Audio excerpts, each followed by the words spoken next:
Yeah, I've got a 10-month-old daughter. She is an absolute light. And yeah, I hope that she'll know, she'll know at a point where, this is what my dad, she'll tell people like, this is what my dad did for a living, or this is what he does for a living. And yeah,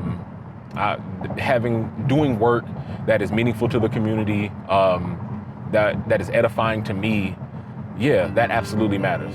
Lord, it's gonna rain. It's gonna rain. You better get ready. You gonna take it? How you want to do it? Oh no, you was gonna turn it around. You gonna do the show? Way. Hop in. I don't know about You guys gotta get behind. I gotta get in the front row. Right, Like that. right. Oh, There we go. All right, 1, 2, 3. The Bible Is it a video? Oh, okay. No, I look crazy. Right? I would do the next one. it's gonna rain. But when he told Yeah, simply put, it's essentially a bowl that's dug, and there's aggregate that fills it, and then dirt, and then plants put on top of that. So it creates space for water to go in. There's sometimes additional underground storage that's added, but essentially it slows water from entering into the drainage system. As we've talked about and are working through with RainReady, all of this is responding to the essentially just outdated infrastructure, and we have combined sewer systems in the Chicagoland area too. So that all lends to these systems that become overwhelmed when storms happen, and that is a part of what causes the flooding. So rain gardens and other systems like it slow that water entering into those systems and ideally prevent flooding. I'm Brandon Evans. I'm the manager of outreach and engagement under the Urban Resilience banner within the Center for Neighborhood Technology. I am a pretty much lifelong South Suburban resident, was raised in Matson, currently reside in Chicago Heights. RainReady is essentially a path forward to deal with urban flooding. It centers community engagement and lived experience as some of the guiding direction for us as the organization that's implementing it, but we're also bringing in the data elements and expertise in the program management in that implementation. We're not just coming in and saying, these are the solutions, these are the things you need to do, and we're gonna work your municipality like good day. We are engaging the community directly to get insight on how to go about responding. Yeah, we're here in Calumet Park at the Parks and Recreation Department, about to have a steering committee meeting, I believe our 5th steering committee meeting with the RainReady Steering Committee of Calumet Park. My colleagues from Greenprint are going to be working through not just our RainReady project that we have agreed on, that'll be taking place at Burr Oak Elementary, but to also look at expanding their green stormwater infrastructure portfolio. All right, y'all. Good evening. It's great to see you all. Thank you so much. I know it's been a little bit of time since we since we last connected. I am going to get us started. I hope that C&T still comes, and that C&T encourages the village and the people they work with and the residents here to continue to dream and to think about things that might have seemed insurmountable or impossible to be possible. Like I used to look out and see, oh, it's getting to the curb, oh, it's getting to the sidewalk, oh, it's getting halfway up that guy's tire. And then, oh no, now it's in my yard, and now my neighbor's yard is a rice paddy. So I have had instances of 4 feet of water in my basement several times. And that's because it gets so high on the outside that it flows over my basement walls. Well, in our community, we had experienced flooding previously, and previously, before the rain garden was here, this street held a lot of water that would go into our residents' homes behind me. So that water would go in their basements. When it rains, like it has in the last few days, it's like, are we going to get water? This is the largest of our rain gardens. We have 2 smaller ones. One is to the south and one is to the north. Those are smaller ones to absorb the water, and because it's right here off of the train tracks. I think it's worth it. I live here in the community and I'd like to see things beautiful.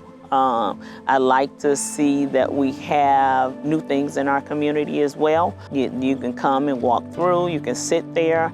The kids are always there in the rain garden. I'm sure a lot of residents would love to have that in their area or in their block to help relieve some of the water from going into their homes. One last thing here in relation to the construction project that'll be near the center here, bump outs will have, again, as I mentioned, those native plants in them to help water soak into the ground and keep the streets from flooding, and it'll also clean the water. Okay, do you have any questions for me? Yeah. Sure, what's your question? My question is that I can put water in it and make it rain, but disappear. So you say water will disappear? Yeah. Raylan. Oh, wow, how do you do that? Raylan. You put the water in the plant that goes away. So the plant, it's not really disappearing, the plant is just using it. Thank you. Give yourselves a round of applause. Calumet City was incorporated in 1893. So the infrastructure was put in place somewhere in the 1920s. It's pretty much the same infrastructure, and we've padded it along the way. That's why we're an older community, and having partnerships with such organizations like this mean all the world to us. So the bump outs essentially are going to extend this portion into the street about 7 to 8 feet, I believe, where you're going to get underflow storage for rainwater. So that's the first portion. That'll help with any pooling and flooding that happens at the intersection. But it's going to cause a narrowing of the street where the traffic concerns, where you've got people that are speeding through at night, usually this stop sign, and running up on the curb, is going to extend that into the street and make it further. So folks will be forced to move slower through this intersection. And it'll also have native planters in each of the bump outs. So native plants that'll grow, they'll absorb the water, but they also have an aesthetic benefit in that they are specific plants. They have color schemes that were selected by Dr. Bailey and her team that'll add, some just beauty to the location as well. So with this project, it just means so much, So I think I asked you before, no, we selected. And it wasn't like we were selected, but it was like this area, and there was a need. So I'm just really grateful, just speaking on behalf of, NDLA, Calumet City, so thankful that it was suggested even, just to choose us in this space to kind of be collaborating in this project. Well, it wasn't my decision directly, but you're very welcome Yes. for what it is worth. So that, again, is a function of our steering committee and just the engagement that we had with them. And I'm very happy about it as well. Knowing the work that you guys do here, the great work you do to, rear the lives and minds of young people. I, to your point, know that safety is central. Yes. Man, it feels meaningful, I know the people that are in these communities. I think about my family first, but that's, everybody has, those people that have dreams, that have, they come to a space for aspirations. The makeup of these communities are, similar. A lot of folks that came here essentially, chasing a dream or just, wanting to get to a place of some aspirational thing that they held for themselves. And those people's kids and grandkids are still here. People absolutely, especially if they're dealing with it, understand the importance of what we're trying to do. I don't take it for granted that I'm here, that I stand on the shoulders of those people whose dreams and aspirations, I am, I guess, representing, in some way, shape, or form. So, I think that's a part of it.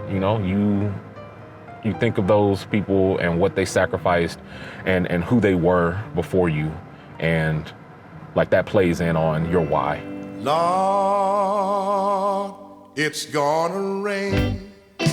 It's gonna rain. You better get ready and bear this in mind. God showed Noah the rainbow sign. He said it won't be water, but Father, next time, church, we're back in the Bible.